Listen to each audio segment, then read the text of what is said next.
સોમનાથ સ્વાભિમાન પર્વ ચાલુ થઈ રહ્યું છે। સોમનાથ દાદા કે જે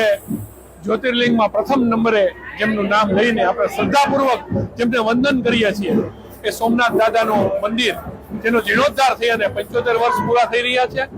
અને એની ઉપર જે હુમલો થયો એ ઘટનાને 1000 વર્ષ પૂરા થઈ રહ્યા છે અને એમાં અનેક લોકોએ શહીદી વહોરીને સોમનાથ દાદા પ્રત્યેની પોતાની શ્રદ્ધા બતાવી અને જે ભારતનો ભવ્ય વારસો ટકાવી રાખવાની જે જહેમત ઉઠાવી હતી, પોતાના જીવના બલિદાન આપ્યા હતા, એ દિવસોને યાદ કરવાનો અને સોમનાથ દાદાને પૂજા અર્ચન કરવાનો આ મહાપર્વ આવ્યું છે।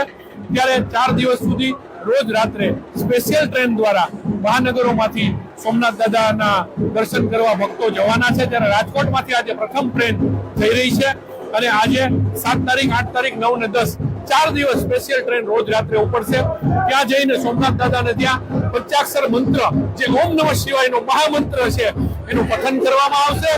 અને લોકો પોતાની શ્રદ્ધા જે ભોળાનાથ પ્રત્યેની છે, સોમનાથ દાદા પ્રત્યેની છે, એ શ્રદ્ધાને ત્યાં વહાવશે અને ત્યાં આપણા યશસ્વી વડાપ્રધાન કે જે સોમનાથ ટ્રસ્ટના પ્રમુખ પણ છે અને આપણા વડાપ્રધાન પણ છે અને સોમનાથ દાદામાં અખૂટ શ્રદ્ધા ધરાવે છે આદરણીય નરેન્દ્રભાઈ મોદી સાહેબ પણ ત્યાં આવવાના છે, આખો દિવસ ત્યાં રોકાવાના છે અને પૂજન અર્ચન, શોભાયાત્રા, સભા વગેરે આયોજનો જ્યારે થઈ રહ્યા છે ત્યારે